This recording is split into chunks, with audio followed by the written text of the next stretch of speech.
يا من بجمالك علمت الإحسان، يا من نورت قلوبنا بالقرآن، يا حبيبي يا شافعي يا رسول الله، بأمي وأبي فديتك سيدي، صلاة وسلام عليك يا نبي. حبيبي يا محمد أتيت بالسلام والهدى محمد، حبيبي يا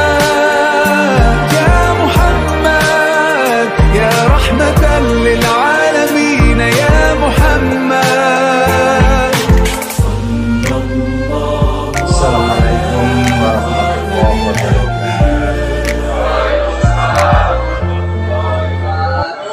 Bismillahirrahmanirrahim. Alhamdulillahi rabbil alamin. Wassalatu wassalamu ala nabiyyinal amin Muhammadin wa alihi wa sahbihi ajma'in, amma ba'du. Yang terhormat Bapak Direktur Rumah Sakit Ahmad Dahlan, kemudian Bapak dari PDM, Bapak Ibu-ibu hadirin hadirat rahimakumullah. Alhamdulillah dengan takdir ilahi, pada sore hari ini saya bertemu bapak-bapak, ibu-ibu, teman-teman yang ada di sini. Semoga pertemuan kita ini betul-betul membawa ridho dari Allah dan memperoleh nilai-nilai tambah. Karena bagaimanapun saja kegiatan ini kita adakan di bulan Ramadan dengan memperbanyak amal-amal soleh. Harapan Ramadan keluar, dosa kita akan terampuni. Karena kalau Ramadan datang kemudian pergi lagi, dosa masih ada, berarti kedatangan bulan Ramadan hanya menyebabkan kita celaka, tidak membuat kita beruntung. Wal iyadzu billah. Hadirin jamaah pengajian rahimakumullah. Di dalam Al-Quran surat Al-Jum'ah ayat yang ke-8, Allah Ta'ala mengatakan, Qul innal mauta alladzi tafirruna minhum fa innahu mulaqikum summa turadduna ila alimil ghaibi wasyahada fayunabbiukum bima kuntum ta'malun. Wahai Nabi Muhammad, katakan kepada seluruh umat manusia, baik yang mukmin maupun yang kafir, sesungguhnya kematian yang kalian lari darinya, maka kematian itu pun akan datang menemui kalian, sehingga semua akan mati. Setelah itu kalian akan dikembalikan kepada Allah, Zat yang mengetahui barang gaib dan barang yang nampak. Pada waktu itulah Allah akan menceritakan apapun yang kalian perbuat. Ayat ini mengingatkan kepada kita minimal dua hal. Pertama, kita hidup di dunia ini harus sadar akhirat. Harus sadar akhirat. Hidup di dunia hanya antara 60 dan 70. Wa qalilun man yujawizuha. Sedikit orang yang melewati umur 70. Bisa dihitung. Yang ada di sini yang lebih dari 70 kok hanya satu. Yang lain masih itu. Ini manusia langka. Lah kalau hidup di dunia hanya antara 60 dan 70, setelah itu wafat, maka apa yang harus kita bawa? Padahal hidup di alam barzakh jauh lebih lama daripada hidup di dunia. Selama-lama hidup di alam barzakh oleh Allah masih dikatakan sebentar. Sampai Allah mengatakan kata zurtumul maqabir. Berarti hidup di alam barzakh walaupun ribuan tahun masih dikatakan oleh Allah seperti berkunjung. Sebentar. Karena apa? Dibanding dengan hari akhirat.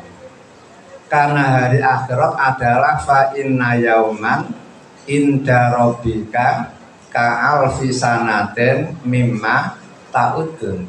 Satu hari di akhirat sama dengan 1000 tahun di bumi.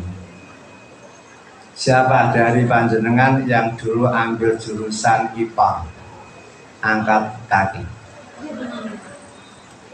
Berarti kalau hidup di dunia 1000 tahun dibanding dengan hidup di akhirat hanya satu hari. Berarti kan 1000 dibagi 24. Berarti per jamnya sama dengan 41,6 tahun.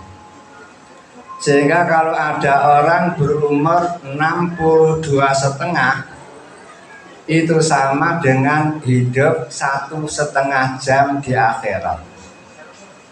Kalau ada orang berumur 83 tahun sama dengan hidup 2 jam saja.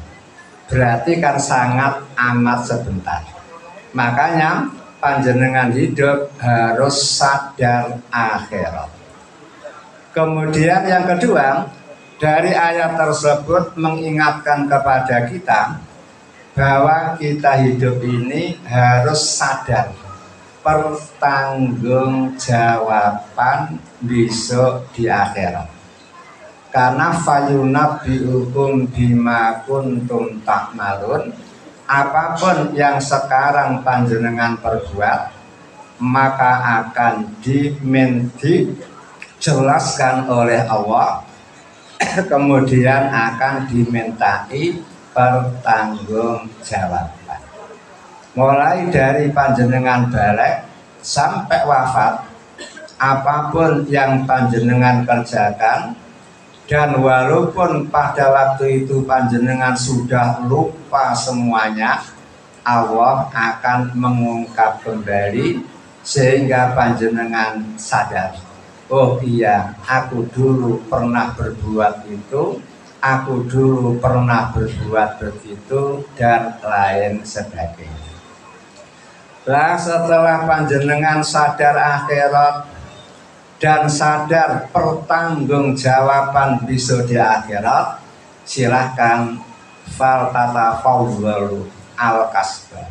Silahkan panjenengan nyambut gawe. Yang penting sudah sadar akhirat dulu. Yang penting sudah sadar apapun yang akan kita lakukan ini akan dimintai pertanggungjawaban besok di akhirat. Silahkan sekarang bekerja. Kulun ya'malu ala sakilati. Silahkan masing-masing orang bekerja sesuai dengan profesinya. Yang sarjana ekonomi silahkan kerja di bidang ekonomi. Sarjana kesehatan silahkan kerja di kesehatan. Sehingga kerja itu enak, kerja itu nyaman karena sesuai dengan apa? Keahlian. Coba kalau ada orang bekerja tidak sesuai dengan keahliannya, kira-kira apa Bu? Mbak?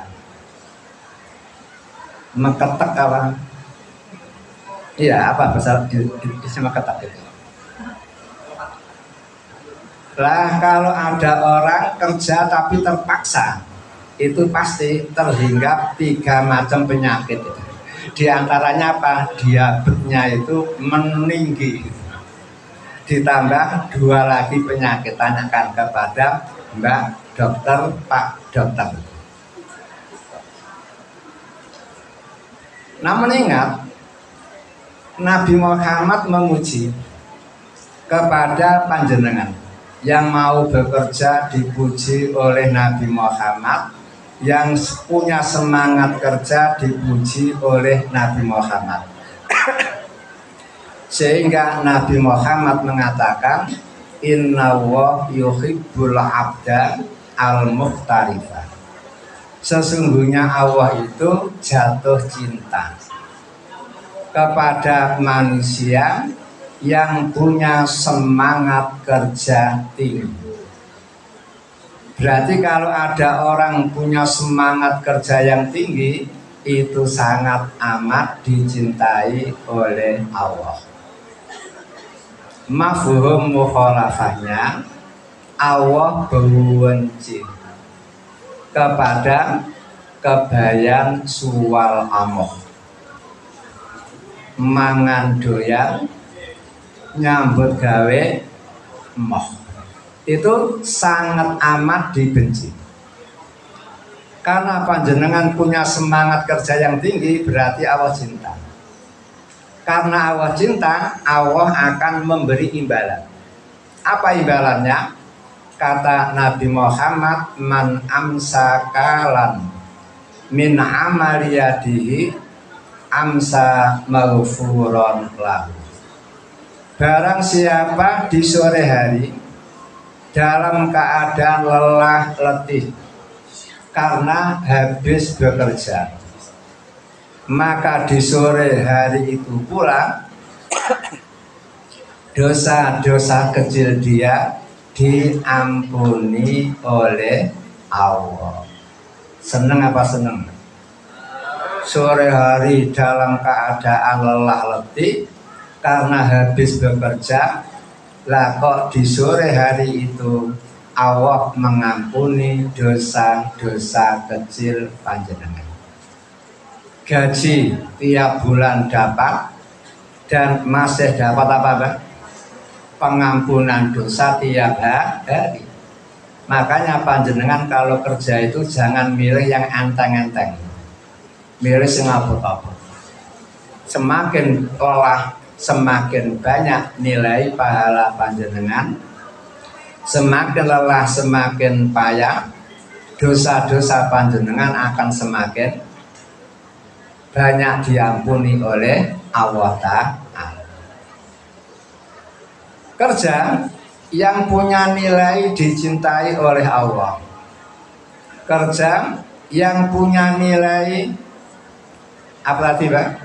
Dosa-dosanya diampuni oleh Allah, itu adalah kerja yang tujuannya benar.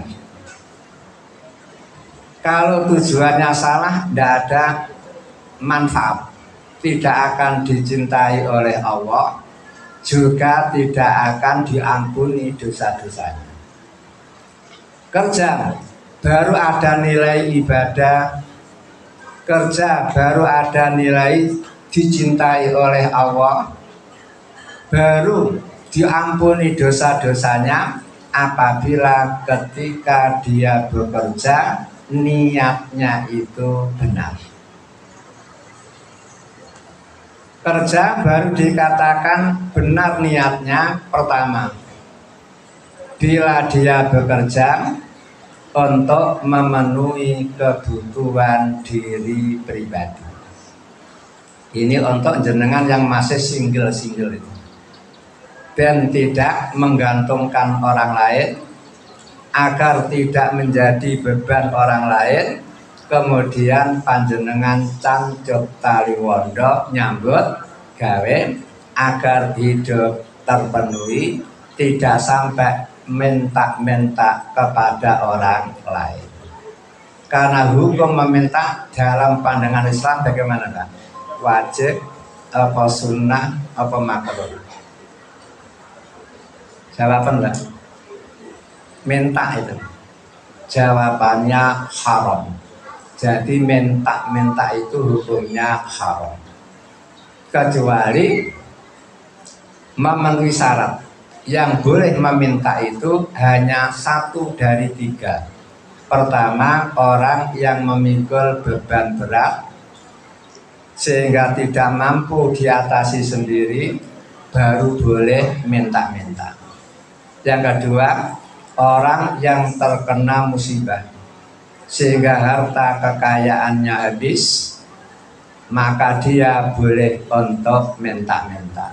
Yang ketiga, orang yang betul-betul fakir, yang kefakirannya disaksikan oleh 2-3 orang dari tetangganya. Selain 3 orang itu subur, minta-minta hukumnya haram. Ya'kuluha sohibuha subtan, hasil minta-minta adalah haram. Bila dimakan berarti memakan barang haram. Diberikan kepada istri berarti memberikan makanan haram kepada istri. Diberikan kepada anak berarti memberi makanan haram kepada anak. Resiko. Maka orang Islam harus punya semangat kerja yang tinggi, karena kerja perintah Allah. Kalau melaksanakan kerja berarti ibadah, karena ibadah berarti ada nilai pahala. Kemudian yang kedua, kerja dengan niat untuk memenuhi keperluan anak, istri, dan orang tua. Karena anak laki-laki itu punya kewajiban untuk menafkahi siapa saja? Istri. Gara-gara perkawinan, laki-laki punya kewajiban untuk memenuhi kewajiban istri, kebutuhan istri. Yang kedua, karena nasab, anak atau orang tua yang sudah sebeh tidak mampu bekerja, ini tanggung jawab anak laki-laki. Tanggung jawab anak laki-laki. Jenengan yang di depan saya tidak berkewajiban meramut orang tua. Ya. Islam tidak mewajibkan panjenengan untuk meramut orang tua. Karena apa? Dari mana jenengan duit? Kok meramut orang tua itu? Yang punya duit kan suami. Makanya orang laki-laki lah yang berkewajiban untuk meramut bapak ibunya. Sehingga kalau ada orang perempuan kerja, hasil keringatnya itu milik jenengan sendiri. Jangan diberikan suami, ngenai. Lah kalau panjenengan kerja, tahu-tahu uang digabungkan dengan suami, enak. Panjenengan punya orang tua sendiri, tidak pernah memberi hadiah, tidak pernah memberi jajan. Padahal memberi hadiah, memberi jajan kepada orang tua untuk ibu-ibu adalah bukti berbakti kepada orang tua. Begitu. Sehingga kalau di pengadilan agama, jenengan yang putri kerja, yang laki-laki kerja. Bila ada wafatnya suami, maka ada gono gini. Bagiannya berapa? Jenengan Bu yang kerja? 2 lawan 1. Karena panjenengan mestinya diramut oleh suami, ternyata panjenengan kok kerja juga kan, maka harta gonogini menurut PA adalah 2 lawan 1. Namun menurut hadis tidak ada gonogini kecuali resmi gonogini. Contoh ya, ada laki-laki berprestasi kemudian dikasih hadiah oleh bosnya mobil. Ternyata ketika memberi hadiah mobil, lah kok bosnya ngomong, "Pak, ini hadiah dari saya untuk bapak dan istri bapak." Lah, kalau ngomong seperti itu berarti apa? Mobil tersebut milik berdua. Itu namanya gonogini.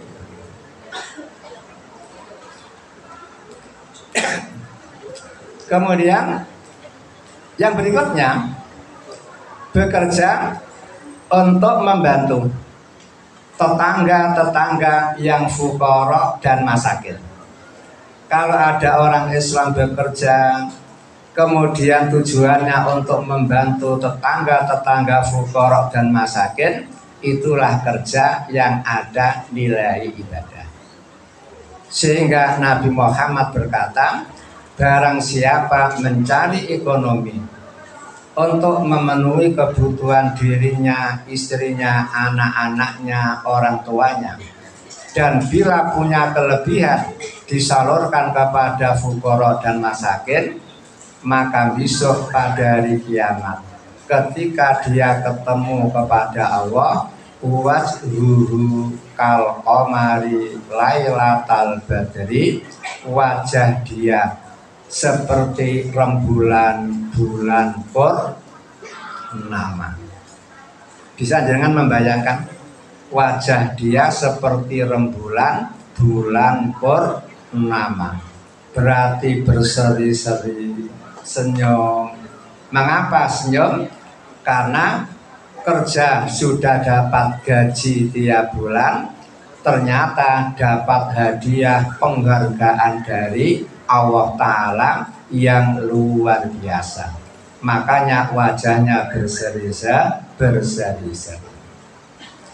Namun perlu diketahui, kalau ada orang bekerja bukan tujuannya untuk tadi, hanya sekedar mufakhorotan, berbangga-banggaan, bergagah-gagahan, maka orang bekerja semacam itu tidak termasuk di sabilillah, namun fi sabilis syaitan. Banyak kan orang kerja hanya demi status sosial. Dia sanggup menyogok berapapun, berapa miliar pun, yang penting jadi ABC. Keluar rumah kelemis, kembali ke tempat kerja kelemis. Kalau orang bekerja semacam itu tidak dianggap fisabilillah, namun fisabilis syaitan. Na'udzubillah min dzalik.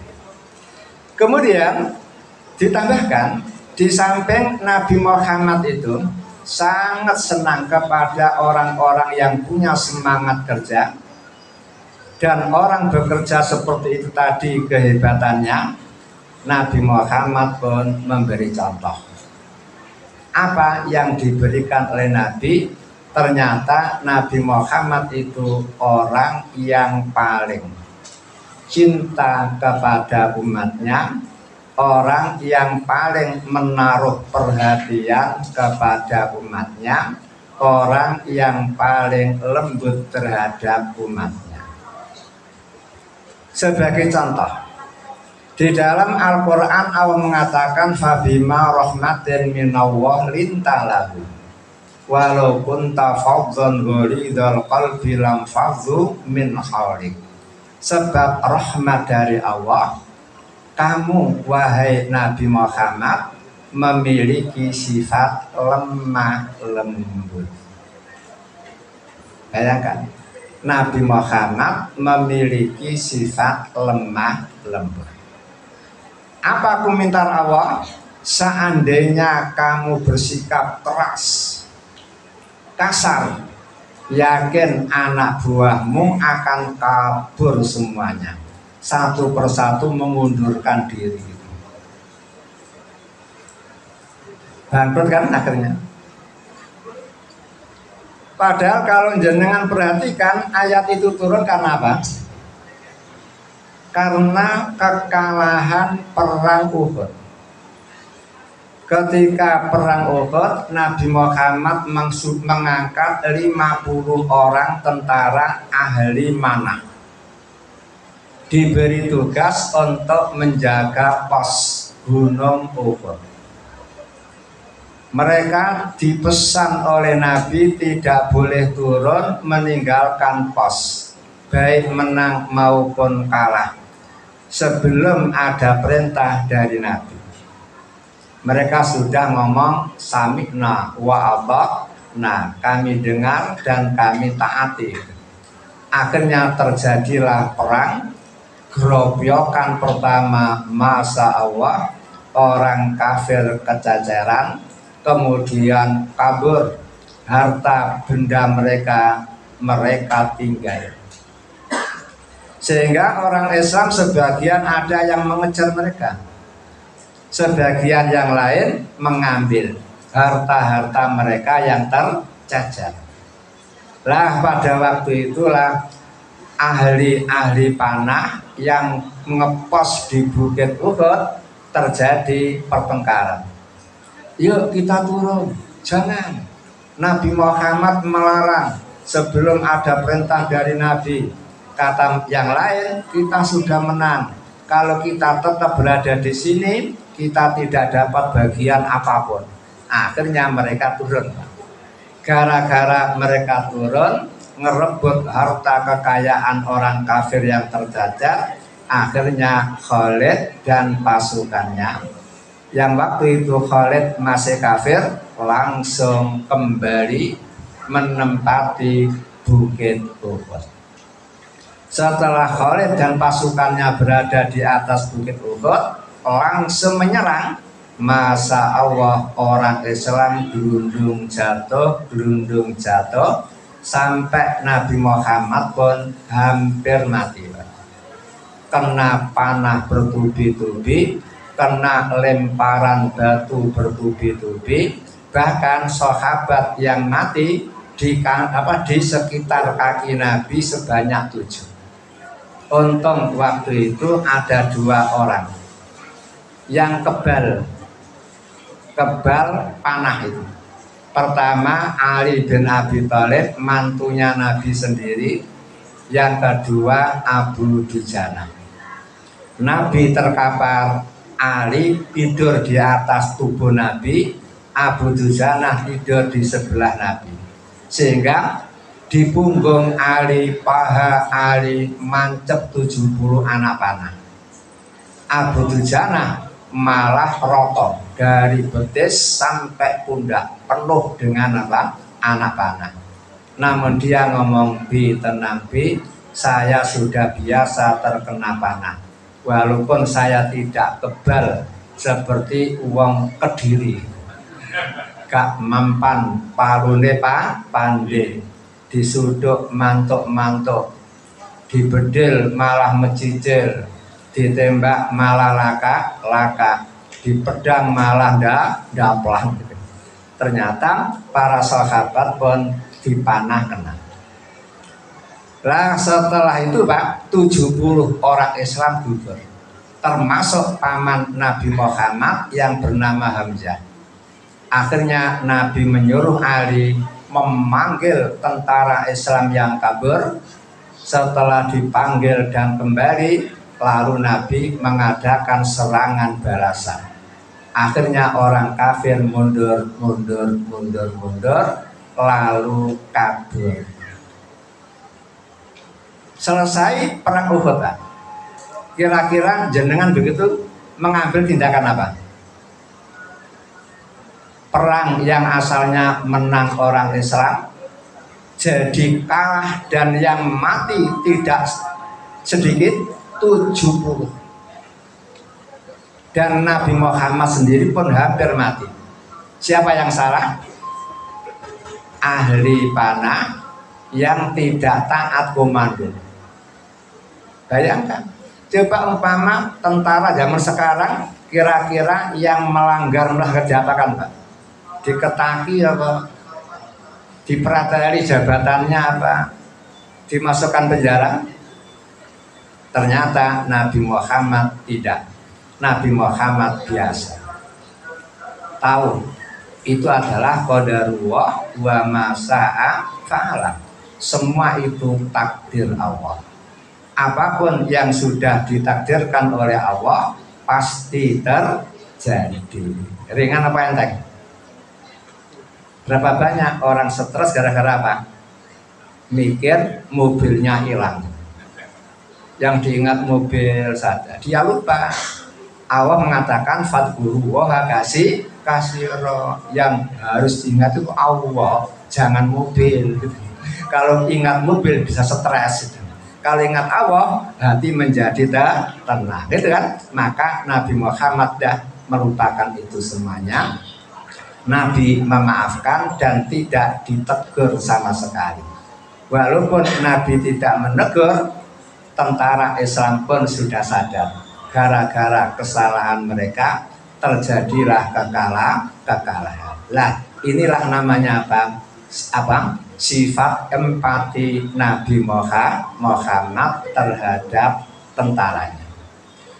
Kemudian contoh yang kedua, ketika Nabi Muhammad hijrah ke Taif, masa Allah 10 hari di sana, Pak, ditolak, dinyak, dikoyo-koyo, kemudian dibully, sampai hari ke-10 Nabi Muhammad diusir sambil dilempari batu. Kakinya berdarah-darah. Satu-satunya pendamping Nabi adalah Zaid, anak angkatnya Nabi. Dia membela Nabi sampai kepalanya pun pecah berdarah-darah. Akhirnya Nabi bersembunyi di kebun zaitun. Yang di situ sekarang ada masjid adasnya ya. Lah setelah Nabi Muhammad agak hilang lelahnya, Nabi Muhammad meneruskan perjalanan pulang. Ternyata dekat bukit, Nabi tidak kuat, lalu Nabi Muhammad bersandar di bukit sampai tanah yang ada di situ membentuk sikut Nabi, sehingga di situ dibangun apa? Masjid Qu'un. Itu apa? Siku-siku Nabi. Lah di saat Nabi Muhammad istirahat di situ, Jibril turun. Kemudian malaikat penjaga gunung turun. Lalu menawarkan, wahai Nabi, saya turun diutus oleh Allah. Saya turun untuk mengikuti apa yang menjadi perintah Nabi. Kalau Nabi mau, saya mengangkat 2 bukit yang ada di Taif, lalu saya himpitkan kepada penduduk Taif. Oke. Ternyata tawaran malaikat gunung tidak diterima oleh Nabi. Nabi malah ngomong, wahai malaikat, bukan itu yang saya maksud. Walaupun sekarang yang sepuh-sepuh tidak mau menerima dakwah saya, namun saya berharap moga-moga dari tulang punggung mereka lahir orang-orang yang mau beriman kepada Allah. Setelah itu Nabi berdoa, Allahumma hdi qaumi fa innahum la ya'lamun. Ya Allah, tolong berilah kaumku hidayah. Mereka melempari saya batu itu karena mereka belum tahu. Bayangkan, Pak. Bayangkan. Air susu dibalas dengan apa? Air kencing, Pak, ya. Itu sekarang enggak. Nabi Muhammad apa? Berbaik-baik sama mereka, berdakwah, menyelamatkan mereka dari neraka, dilempari batu. Lah kok malah Nabi Muhammad mendoakan agar mereka dapat hidayah. Coba model pemimpin mana yang seperti itu? Kan gitu kan? Nah, makanya kana lakum fi Rasulillah uswatun hasanah, maka panjenengan perlu meneladani Nabi. Karena Nabi Muhammad itu sifat empatinya kepada orang lain sangat amat tinggi. Jangankan kepada kepada sesama manusia, Pak. Wong Nabi Muhammad pernah masuk kebun, lalu ada onta menangis. Lah kok didekati oleh Nabi. Kemudian dilus-lus, kemudian onta berhenti tenang. Tangisannya berhenti. Sayang waktu itu belum punya HP. Untuk umpama punya HP direkam ya. Kemudian Nabi Muhammad berteriak, "Wa liman hadhihin nakoh, milik siapa onta ini?" Akhirnya ada pemuda datang, kemudian ngomong, "Bi, onta itu milik saya." Kata Nabi, "Ittaqillah, wahai anak muda, bertakwalah kamu kepada Allah. Onta kamu tadi lapor kepada saya. Kamu pekerjakan dengan berat, lelah, letih, namun kamu tidak memberi makanan yang cukup, tidak memberi minuman yang cukup." Bayangkan ya. Dengan onta saja Nabi Muhammad seperti itu sayangnya. Dengan onta saja Nabi Muhammad membela hak-haknya. Maka panjenengan pun harus gitu. Kemudian gara-gara Nabi Muhammad seperti itu sifatnya, Pak. Lihat para sahabat. Di dalam surat Ad-Dahr ya diterangkan, wa yud'imuna ta'am ala hubbihi miskinan wa yatiman wa asira. Di Madinah pernah mengalami musim paceklik, sehingga banyak orang kelaparan. Kalau zaman sekarang tidak ada, Bu, ya, musim paceklik. Kalau zaman saya masih kecil dulu, hampir tiap tahun ada musim paceklik. Padahal penduduk Indonesia baru 75 juta, dipimpin oleh Pak Soekarno. Itu tiap tahun mengalami musim paceklik. Sekarang 270 juta. Alhamdulillah lancar saja, urusan makan tidak ada masalah. Lah zaman Nabi Muhammad pun sering mengalami musim paceklik, sehingga banyak orang-orang kelaparan. Termasuk mantunya sendiri yang bernama Ali, sehari kelaparan.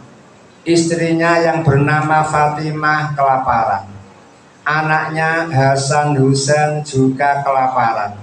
Karena pagi tidak makan pagi, siang tidak makan siang karena tidak ada apa-apa. Akhirnya Ali mencari-cari makanan di sore hari, ternyata berhasil dapat roti satu, ya, satu nampan itu. Orang Arab kan begitu kan, kalau makan besar itu rotinya sak piring gosong-gosong begitu.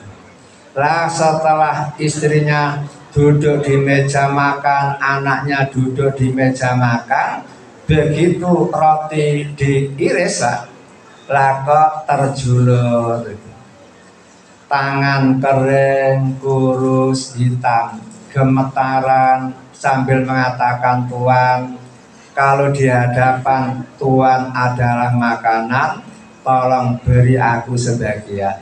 Aku orang miskin, sudah 3 hari 3 malam tidak kemasukan makanan." Tanpa disadari ya, tanpa babi bu, langsung satu potong diambil, diberikan kepada orang miskin. Tinggal separuh. Dipotong lagi oleh Ali, lah kok astagfirullah, terjulur tangan kecil kurus pucet itu. Ternyata anak yatim. Mengatakan, Tuhan saya lapar, saya anak yatim, tolong beri aku sepotong makanan. Langsung diambil, diberikan kepada anak yatim. Tinggal seperempat. Mau dimakan, lah kok datang lagi tawanan, Pak. Berarti orang kafir, kelaparan, karena sudah berhari tidak bisa makan.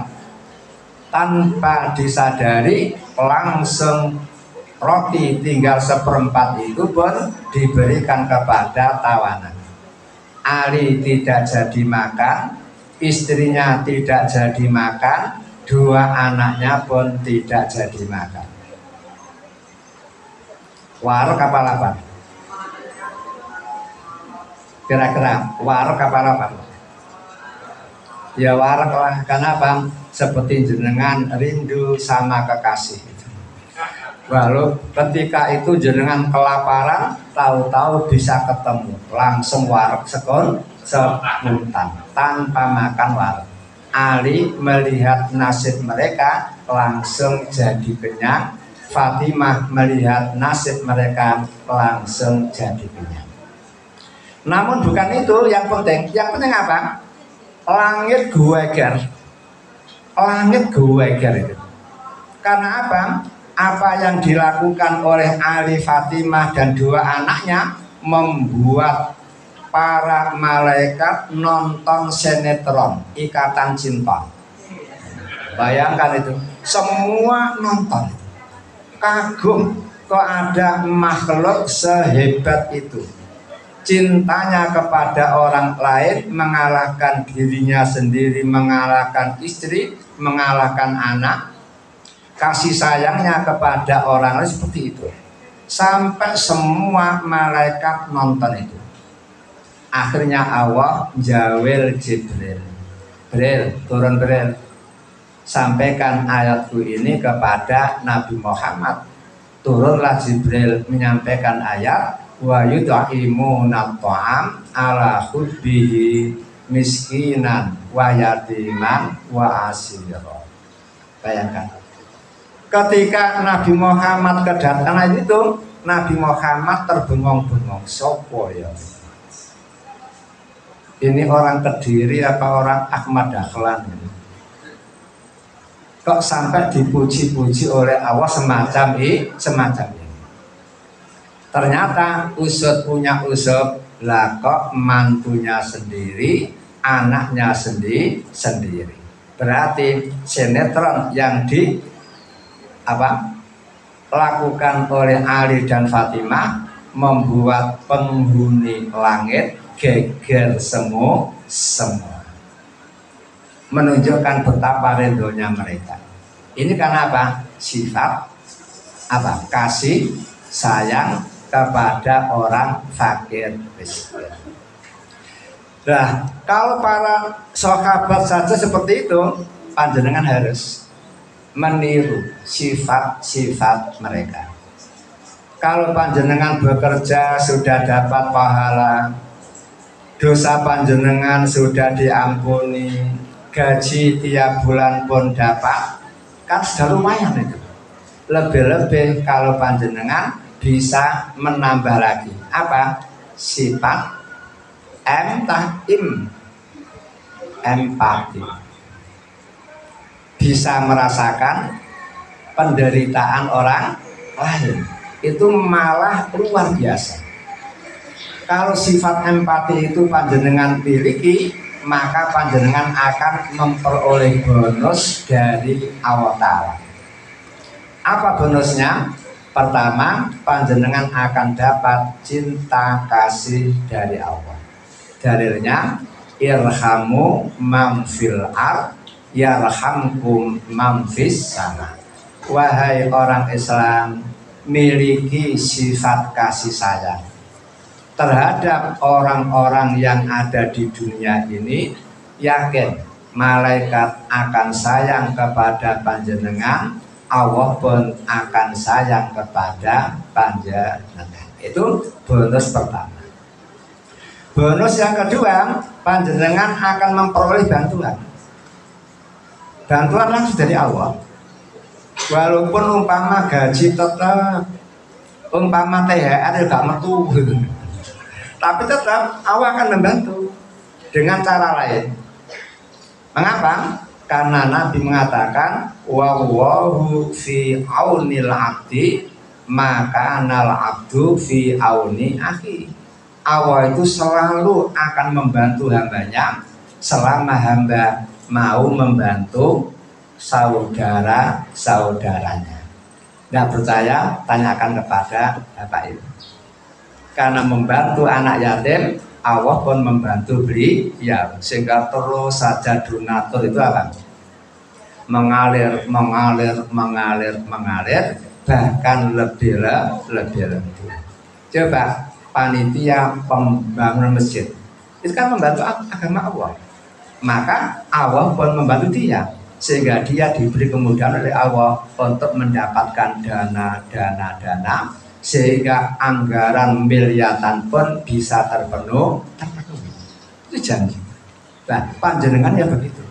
Selama panjenengan mau membantu pasien, membantu keluarga pasien, membantu karyawan, membantu yang lain, maka Allah akan membantu panjenengan dengan cara sendiri, cara Allah sendiri, dengan cara yang tidak panjenengan duga-duga. Kemudian bonus yang ketiga apa? Dosa-dosa panjenengan akan diampuni. Hebat kan itu? Sehingga di dalam sebuah hadis Nabi Muhammad pernah bercerita, besok pada hari kiamat, yaumul hisab, hari penghisaban, ada seorang Bani Israel, tajir. Apa tajir itu? Oke ya. Kalau tajir itu aslinya apa? Pedagang, pengusaha. Jenengan tahu bedanya pedagang dan pengusaha? Apa? Sama-sama dagangnya, namun kalau pedagang itu menyiburkan dirinya untuk mengurusi dagangannya. Kalau pengusaha, dia punya perdagangan tapi duduk santai di rumah karena sudah ada yang menangani sendiri. Nah, ada seorang tajir kaya raya, ketika dia dihisab oleh Allah, lahu khairun sayan, dia tidak mempunyai amal baik sedikit pun. Itu kecuali satu. Apa itu? Dia itu suka ngutangi orang.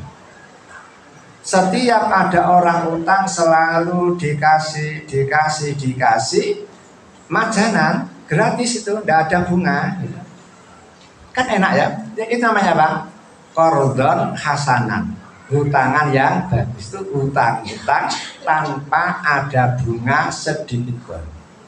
Lambat nyaur ya tidak ada bunga, cash juga tidak ada bunga. Itu namanya qardhon hasanan. Dan kalau waktunya orang-orang membayar, dia menyuruh kepada anak-anak buahnya, ya anak buahku A, B, C, D, waktunya nyaur, coba datangi rumahnya, tanyakan bisa nyaur apa tidak. Apabila tidak bisa nyaur, dah beri kesempatan. Namun kalau sudah diberi kesempatan, ternyata kok tidak bisa nyaur lagi, gratiskan. Hanya begitu. Kebaikan dia itu. Ternyata Allah mengatakan, wahai para malaikat, dia saja bisa memaafkan kepada muksirin, orang yang mengalami kesulitan-kesulitan, maka aku lebih berhak memaafkan dia. Akhirnya kesalahan dia dimaafkan total oleh Allah. Akhirnya dia masuk ke dalam surga. Surga hanya dibeli dengan apa? Memaafkan orang yang susah. Memaafkan kepada orang yang susah. Saya tidak tahu di sini apa ada gratisan apa tidak untuk orang fakir miskin. Ada? Itu menyebabkan orang terampuni. Kemudian bonus yang berikutnya apa?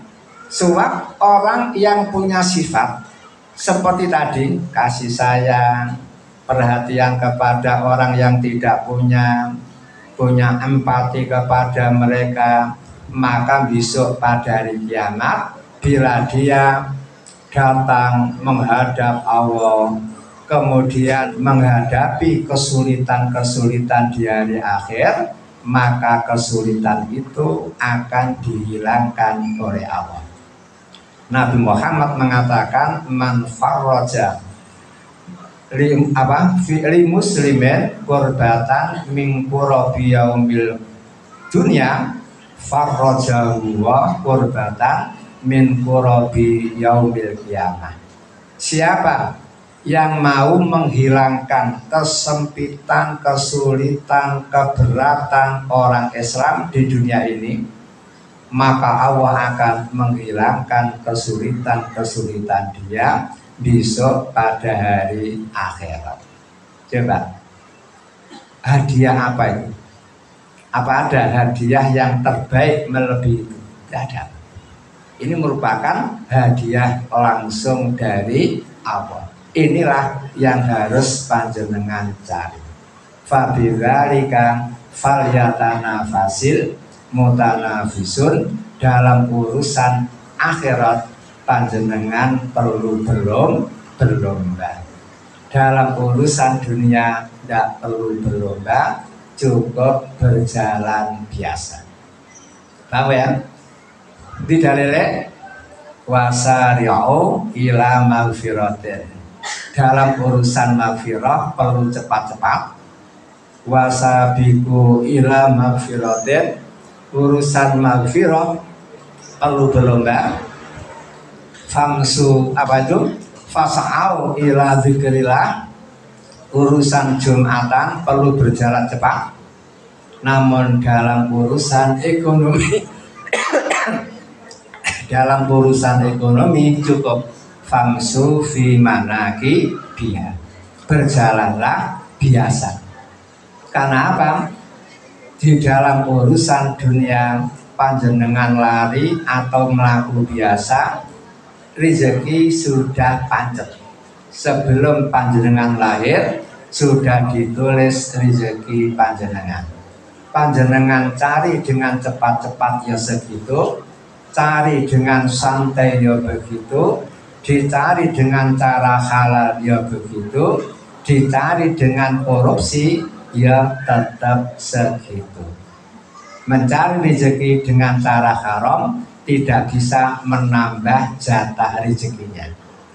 Kalau takdirnya sugih tetap sugih, takdirnya fakir tetap fakir. Tidak percaya? Tanyakan kepada Mas Dayus. Kenal ya Mas Dayus? Pegawai pajak, baru beberapa tahun kayanya luar biasa. Setelah ketahuan akhirnya kembali fakir. Itulah bukti bahwa rezeki itu sudah ditentukan. Maka panjenengan demi keselamatan akhirat bekerjalah dengan baik-baik saja, lurus-lurus saja. Insya Allah dengan cara demikian hasanah fid dunya, hasanah fil akhirah, akhirnya wadina azab. Sekian, barangkali ada yang ditanyakan.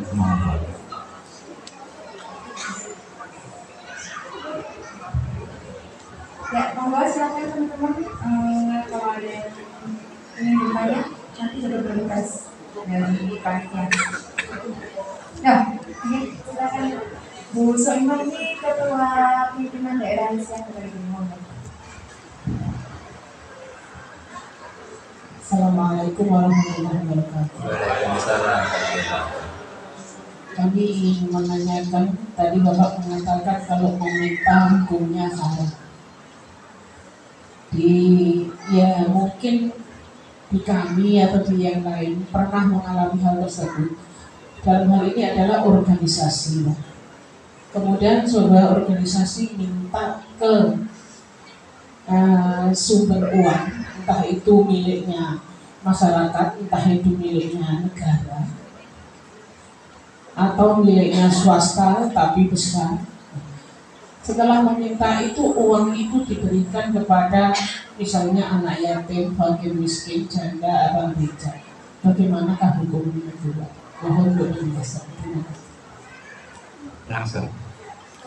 Gini, jadi orang mengajukan permohonan kepada lembaga-lembaga sosial itu tidak termasuk minta, karena memang pemerintah mengalokasikan dana untuk sumbangan dan itu untuk umum, sehingga kalau panjenengan kok mengajukan itu namanya panjenengan meminta hak panjenengan. Contoh seperti setiap sekolah ada dana BOS, kemudian ada sertifikasi. Lah kalau orang tidak mau mengajukan gara-gara apa? Kok jaluk-jaluk? Begitu itu bukan itu yang dimaksud jaluk-jaluknya. Yang dimaksud dengan minta-minta itu adalah minta seperti yang ada di embong-embong itu. Kalau minta kepada sumber dana itu memang ada anggaran khusus untuk itu. Contoh seperti di Pelindo itu, tiap tahun ya bagi-bagi, Pak, bagi-bagi rezeki. Karena hasilnya banyak, kemudian Pelindo mengeluarkan dana itu bermiliar-miliar, lalu disalurkan kepada lingkungan, yayasan-yayasan, masjid-masjid, gereja-gereja, maka semua rakyat punya hak untuk mengajukan. Selain itu jangan. Ada lagi.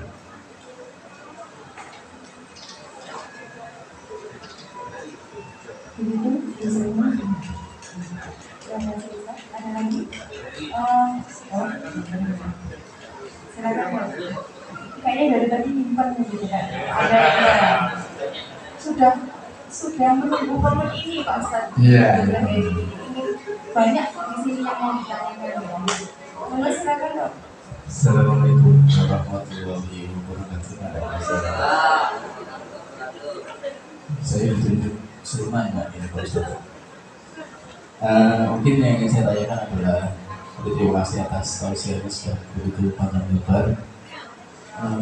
Melihat fenomena zaman sekarang mungkin sedikit berbalik dengan zaman Nabi atau sahabat dulu. Jadi dulu waktu zaman kejayaan Islam kita tahu bahwa pemuka-pemuka atau ilmuwan-ilmuwan itu sebagian besar adalah umat muslim, mulai dari dunia kesehatan, kemudian penemu angka atau bilangan dan sebagainya, itu semua hampir didominasi oleh umat muslim. Jadi posisi-posisi strategis itu adalah diisi oleh umat muslim. Sementara mungkin sedikit berbalik dengan keadaan di zaman sekarang, yang mana yang dominasi peradaban dunia mungkin adalah umat non-muslim. Tanya saya adalah apakah mungkin memang itu sudah siklusnya, atau memang mungkin umat Islam zaman sekarang ini kurang bekerja keras, kurang nge-push dirinya bahwa memang bukan hanya mungkin kita bisa menguasai satu bidang saja, kita bisa bercabang ke bidang yang lain, atau mungkin kita bahkan bisa menjadi ahli di bidang tersebut sehingga kita bisa menampilkan bahwa seperti inilah wajah Islam yang dikenal oleh di masyarakat. Terima kasih. Assalamualaikum warahmatullahi wabarakatuh. Jadi menurut saya beda. Orang barat, negara-negara barat itu bisa maju karena mereka itu mencuri buku-buku yang ada di perpustakaan milik khalifah-khalifah. Ketika khalifah-khalifah itu dikalahkan, kemudian buku-buku yang ada di perpustakaan yang besarnya luar biasa, dunia tidak ada yang menandingi itu di waktu khalifah-khalifah itu, Pak, maka semuanya dibawa ke barat. Kemudian yang tertinggal dibakar, kemudian dibuang ke sungai. sampai sungainya itu berubah menjadi hitam. Nah, setelah dibawa ke Yunani, langsung diterjemah dari bahasa Arab ke bahasa Yunani. Akhirnya mereka menjadi pintar-pintar. Dulu kan kita kenal dengan apa? Ibnu Sina. Itu kan orang Islam hebat itu. Kedokteran yang pertama kan Ibnu Sina. Sehingga kesimpulannya Islam dulu yang mengalami peradaban yang maju. Setelah Islam kalah berpolitik, akhirnya ilmu dikuasai oleh mereka dan hingga sekarang. Namun perlu diketahui, mengapa orang Islam kalah? Memang orang Islam kurang modal. Orang Islam kurang modal. Padahal Nabi sudah mengatakan al-mu'min al-qawiyyu khairun wa ahabbu ilallah minal mu'min al-dhaif. Orang mukmin yang kuat itu lebih baik dan lebih dicintai oleh Allah daripada orang mukmin yang lemah. Kuat apa itu? Pertama, kuat imannya. Yang kedua, kuat ilmunya.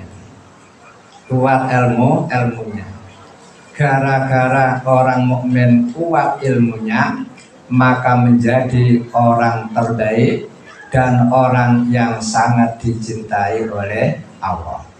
Kalau ilmunya lemah, berarti tidak menjadi orang terbaik, juga tidak menjadi orang yang dicintai oleh Allah. Nah, sekarang mengapa negara-negara barat ilmunya luar biasa? Karena didukung oleh perusahaan-perusahaan.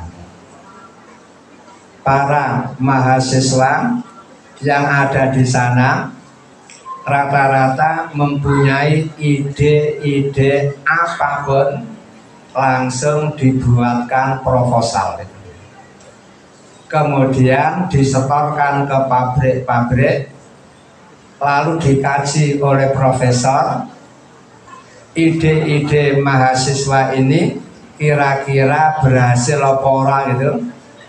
Kok dinyatakan berhasil, maka pabrik mau membiayai berapapun, namun nanti hasilnya milik pabriknya. Itu akhirnya rata-rata di barat sana itu pabrik yang membiayai.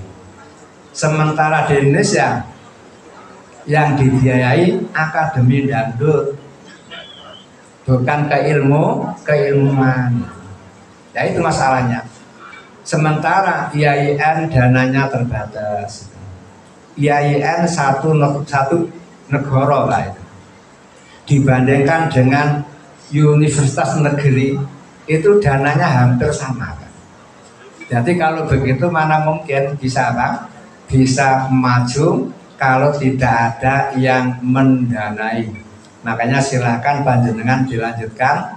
Di samping kuat iman, kuat ilmu, kuat ekonomi lah. Kalau panjenengan sudah kuat ekonomi, insya Allah Pak, panjenengan bisa membiayai para mahasiswa yang punya gagasan-gagasan cemerlang. Wong Pak Habibie saja berhasil kan membuat apa? Pesawat terbangnya. Kemudian Ilham anaknya Pak Habibie saja bisa kan membuat jet itu.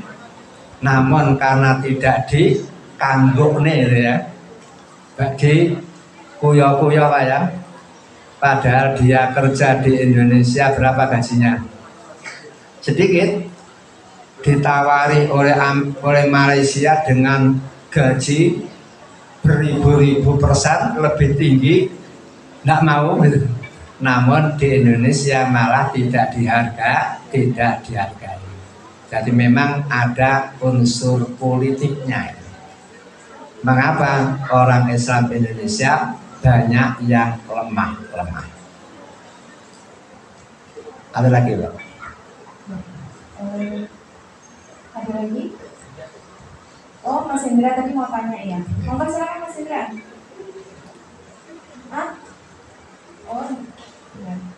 Dokter Ali, monggo silakan dok.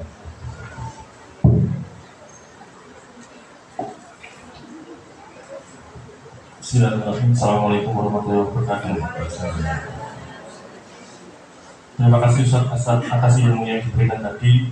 Saya menarik menggarisbawahi tentang birrul walidain. Jadi ada kasus seperti ini Ustaz. Jadi ada seorang anak, ya katakan sebagai dokter gitu. Tentu untuk birrul walidainnya ke orang tua berbandingnya yaitu dengan memberikan hasil kerjanya seperti itu. Tetapi bagaimana sikapnya ketika kenyataan itu sama orang tua, wis gak usah nih, itu buat kamu aja atau buat anakmu aja seperti itu. Mohon petunjuknya. Terima kasih. Assalamualaikum warahmatullahi wabarakatuh. Jadi kalau orang tua masih sehat walafiat, masih berproduksi, maka anak laki-laki tidak berkewajiban untuk menafkahi. Namun yang namanya anak tetap wajib berbakti. Di antara bukti berbakti, suka menyenangkan hati orang tua. Kalau toh orang tuanya tidak mau disumbang karena sudah punya penghasilan sendiri, tidak ada salahnya seperti Pak Amin Rais itu. Kalau pulang ke Solo sambang ibunya, pasti mampir pasar tradisional. Lapo Pak? Beli tiwul, beli apa? Yang ada suruhnya itu Pak. Ya begitu. Kemudian beli bubur, kemudian baru pulang ke rumah ibunya. Masya Allah, ibunya seneng dioleh-olehkan makanan tradisi Yona. Berarti apa? Hanya bondo 50.000 sudah menyenangkan orang tua. Itu aja Pak. Lebaran seperti ini silakan jenengan kirim duren karena orang tua seneng duren. Kan begitu Pak ya. Sehingga enak, tidak usah membiayai. Tapi tetap kapanpun orang tua tidak mampu apa-apa, anak laki-laki yang berkewajiban untuk merawat orang tuanya. Anak perempuan tidak ada kewajiban, karena orang perempuan itu menjadi tanggung jawab suami, sehingga orang perempuan tidak punya duit kecuali kerja sendiri, hasilnya milik sendiri. Begitu. Begitu, Dokter Ali. Atas penjelasan Pak Ustaz. Satu lagi nih, Ustaz. Monggo silakan dari jamaah laki-laki di sebelah sana. Oh iya, yang angkat tangan siapa itu? Mas.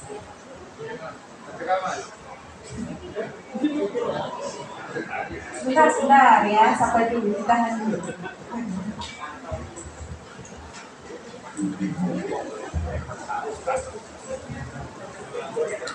Assalamualaikum warahmatullahi wabarakatuh. Waalaikumsalam.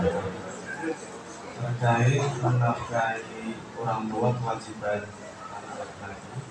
Bagaimana kalau anak laki-laki itu yang malah masih kekurangan gitu, sedangkan anak perempuannya itu banyak yang lebih sukses. Terima kasih. Assalamualaikum warahmatullahi wabarakatuh.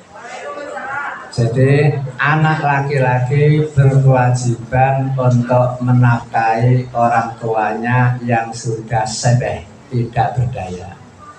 Sekarang bagaimana kalau ada anak perempuannya yang lebih sukses, lebih kaya? Apakah dia tetap berkewajiban tidak berkewajiban menafkahi? Jawabannya iya, tetap tidak berkewajiban menafkahi. Namun kalau anak putri kok tetap memberi kiriman, itu nilai pahalanya luar biasa. Wong gak diwajibkan saja memberi ya. Berarti kan dihargai betul oleh Allah. Makanya itulah pentingnya orang perempuan kerja. Berarti hasilnya bisa diberikan kepada orang tuanya, walaupun orang tua, walaupun anak perempuan tidak wajib menafkahi orang tua. Ya, dan ingat loh Bapak, kalau orang perempuan kawin dengan anak laki-laki, pasti ya, maka harta laki-laki milik laki-laki, harta perempuan milik perempuan. Itu perkawinan itu hanya menghalalkan hubungan, bukan menghalalkan harta milik. Jangan niru TV. TV mengatakan punya istri sugih berpenghasilan, yang laki-laki pengangguran, tidak punya apa-apa. Namun setiap istrinya pulang kerja langsung tasnya direbut. Duitmu ya duitku. Itu namanya apa? Namanya tidak pernah belajar itu. Nah itu tidak bisa dicontoh. Islam tidak begitu. Dan ternyata syariat Islam ini ditiru oleh orang-orang Barat. Orang-orang Barat itu apabila mau kawin, mesti yang laki calon kemanten laki-laki mendaftarkan diri kekayaannya di notaris. Kemudian yang perempuan pun pergi ke notaris mendaftarkan kekayaannya, sehingga masing-masing punya kekayaan sendiri. Setelah itu baru kawin. Nah setelah kawin kok ada perkembangan, maka perkembangan itulah yang disebut gono ini milik berdua. Yang harta gawan istri tetap milik istri, gawan laki-laki milik laki-laki. Mengapa dibedakan? Karena si istri punya orang tua, punya keluarga, si laki-laki juga punya orang tua, punya keluarga, sehingga tidak ada istilah tek-tekan, tekku tek muda. Tapi apa? Mana yang milik istri, yaitu milik istri. Yang milik laki-laki, kemudian baru bisa menjadi milik bersama kalau memang hasil bersama. Ngerti ya saudara? Bukan begini loh ya. Seumpama seorang perempuan jadi guru negeri sertifikasi, taruhlah gajinya 8 juta. Laki-laki guru negeri sertifikasi, gajinya 8 juta. Maka 8 juta milik istri pribadi, masuk tabungan pribadi. Suami gajinya 8 juta, kalong memberi belanja kepada istrinya 4 juta. Berarti apa? Suami hanya tinggal punya 4 juta. Ya begitu. Itu enaknya jadi perempuan. Tidak kerja pun diberi nafkah, kerja malah punya tabungan sendiri untuk apa-apa bisa, sementara istri tidak.